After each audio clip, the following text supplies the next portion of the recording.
Un destin croisé ce week-end, destin croisé de deux ultra-trailers français parmi ce qui se fait de mieux actuellement. Tous deux ambassadeurs de la station des Deux Alpes, ils avaient terminé main dans la main en janvier dernier sur le maratrail blanc des Lumières de la Muselle. Et après 2 saisons ponctuées de réussites et d'échecs, ils ont tous les deux remporté un ultra mythique ce week-end. Vous l'avez deviné, il s'agit bien sûr de Yannick Noël qui vient de remporter l'Endurance Trail des Templiers et Mathieu Blanchard, vainqueur de la Diagonale des Fous 2024. Un destin croisé en début de saison pour finir chacun de son côté en apothéose en fin d'année. Nous allons donc revenir dans cette vidéo sur ce qui m'a marqué durant ces 2 courses, mais aussi sur ces 2 événements. Allez, on est parti avec le débrief du week-end Templier et Grand Raid de la Réunion.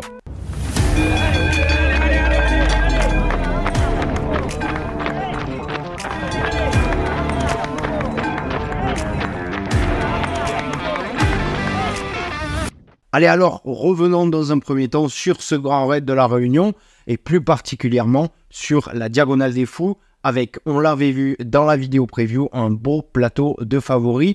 Et très vite, il va se détacher en un petit groupe et on va très rapidement voir qui sont les costauds du jour. Et parmi eux, on en retrouvera 3 et ce sera le top 3 final. Mais surtout, ce qui m'a marqué, c'est le mano à mano que nous a offert Jean-Philippe Tchoumi et Mathieu Blanchard dans ma fat. À la sortie de la nuit, on s'est très rapidement aperçu que ces deux-là, ils étaient au-dessus des autres sur cette diag. Et puis, à ce petit jeu, c'est Mathieu Blanchard qui va sortir du cirque en tête et qui ne la lâchera plus. Une victoire en 23h25, un très très bon chrono quand on voit les conditions de fin de course. Je vous mets quelques images de la dernière montée au Colorado qui était une vraie patinoire. Ici on voit Bendiman. Bref, une course avec la manière. Perso, j'ai revu le Mathieu Blanchard de la Maxi Race, très dominant, costaud, qui relance partout, très confiant et clairement injouable sur la longueur. Alors Mathieu Blanchard, outre le fait que niveau communication on aime ou on aime moins, mais forcé de constater que sur le plan sportif, il a quand même réussi son année. Ses objectifs affichés étant la Maxi Race et la Diag, il a remporté les 2 et en plus avec la manière. Derrière, Jean-Philippe Tchoumi qui monte une nouvelle fois sur la boîte après une année blanche sans course. Il démontre à nouveau qu'il est un des patrons de cette Diag. 3 podiums en 3 ans. On tire peut-être le nouvel Antoine Guillon, toujours si proche d'eux mais qui tombe toujours sur plus fort. Bon, il finira certainement par la gagner. Il impressionne un peu plus chaque année et surtout il gagne en expérience.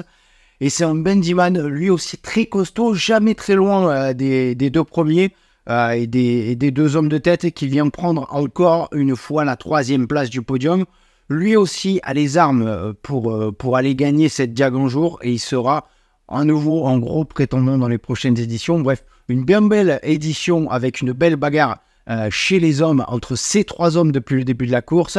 Chez les filles, c'est Manon Boire qui était plus forte que toutes les autres concurrentes. Elle l'emporte en 31 heures, un temps passé avec son papa. Elle finira seule car Patrick, qui voulait fêter ses 60 ans sur cette diag, a dû être contraint à l'abandon. Manon était clairement au-dessus. Cette victoire, pour moi, je pense qu'elle lui va tellement bien. C'est une course qui lui colle tellement bien.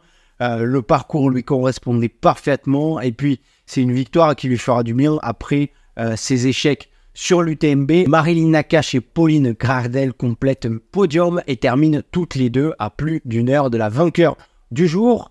Côté absent, à l'arrivée, on peut noter les défaillances du vainqueur sortant, Aurélien Dunant-Palace, victime une nouvelle fois d'un jour sans et qui après une année 2023 incroyable, il aura passé une année 2024 sans. Bon, ça arrive, hâte de le retrouver en 2025, le couteau entre les dents.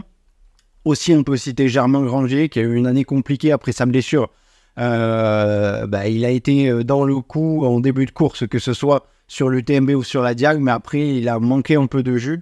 C'est dommage, il paraissait très costaud. D'ailleurs, sur ses réseaux sociaux, il a peut-être dit que c'était pas seulement sa blessure qui était en cause et qu'il allait creuser un peu pour voir ce qui lui arrivait.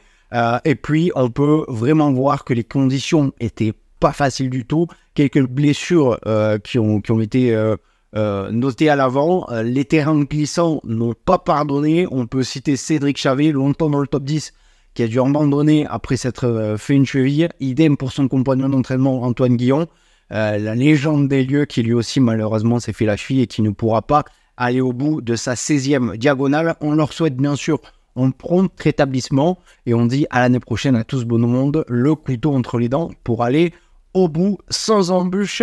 Que dire de plus sur les autres coureurs de ce grand raid? Ouais, j'aimerais bien qu'on parle de la victoire de l'ancien fondeur Louison Coiffé sur le Bourbon en 12h27 pour avaler les 100 km et plus de 6000 mètres de dénivelé positif, qui lui aussi a dû avoir des conditions pas simples sur les chemins après le passage de toutes les autres courses et notamment de tous les coureurs de la Diag, mais ça ne l'a pas empêché d'aller chercher un chrono stratosphérique.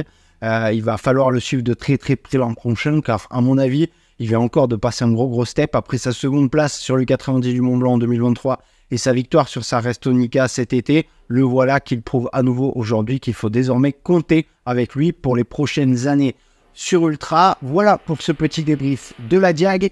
Dites-moi ce qui vous a marqué en commentaire et peut-être avez-vous couru aussi cette année. J'attends vos retours en commentaire. Pour ceux qui ont l'habitude de se rendre sur cet événement, on se dit peut-être à l'année prochaine et qui sait, ça m'a bien donné envie d'y retourner. Allez, on passe aux Templiers.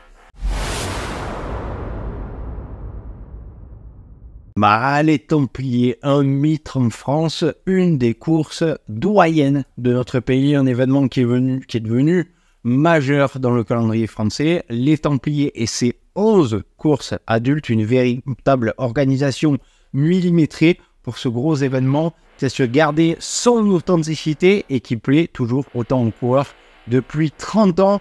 Côté course, vous l'avez vu en intro sur Ultra, qui est l'Endurance Trail des Templiers et ses 100 km. C'est l'infatigable Yannick Voel qui l'emporte à nouveau après sa victoire en 2023, une victoire en 9h56 avec, qui était en temps à la bagarre avec Sylvain Court et Lilian Leroy avant qu'il ne se détache pour filer solo vers la victoire. Un parcours qui est vraiment taillé pour lui avec beaucoup de relance.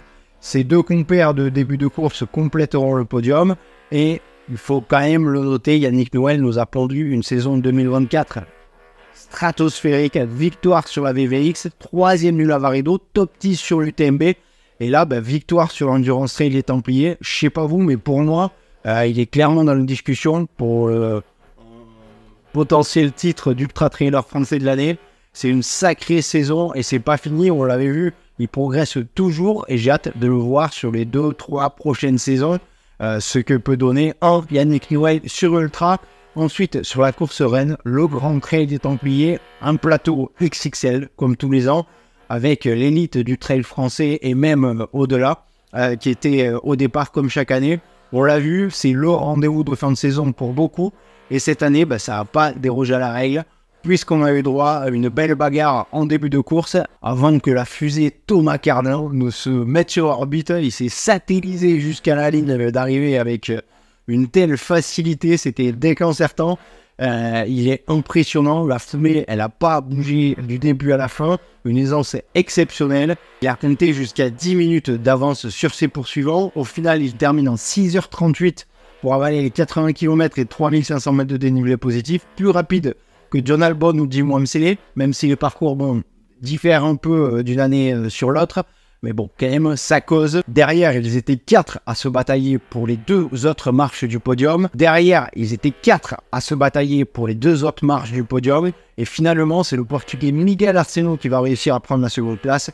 Et derrière, ils se tiendront en 2 minutes avec, dans l'ordre, Andreu Simon, Aziz Yachou et Théo Détienne qui finiront 3, 4 et 5. Concernant Thomas Cardin, il n'en a pas fini puisqu'il sera, je crois, du côté de la Saint-Élion et il sera le grandissime favori, là c'est sûr, et il remettra bien sûr son titre en jeu. Chez les filles, c'était plus serré jusqu'au bout, il y a eu une belle bataille entre 4 filles tout au long de la course, et c'est finalement Kathleen Finder qui l'emporte, devant Sylvia Nordkar qui fait une grosse fin de saison, et Blondine Hirondelle, qui elle aussi réalise UTMB Templier, à vérifier, mais je suis pas sûr que ça ait déjà été fait de nombreuses fois, cet enchaînement UTMB et Templiers. Enfin bref, un bel événement, ce festival des Templiers, avec de belles courses. Et vu de l'extérieur, énormément de réussite pour leurs gars, comme d'habitude. Pour les 9 autres courses des Templiers, je ne vais pas vous faire un résumé pour toutes les courses. Je vous fais part ici uniquement de ce qui m'a marqué. Si les autres résultats vous intéressent, je vous mets le lien des résultats en description. N'hésitez pas aussi à me donner votre retour sur cet événement. Si vous avez couru, si vous étiez sur place, n'hésitez pas à me dire quelle performance vous a marqué. Allez, voilà, c'en est tout pour cette vidéo débrief du week-end. On se dit à très vite pour de nouvelles aventures. C'était Arnaud pour Endurance Show. Ciao!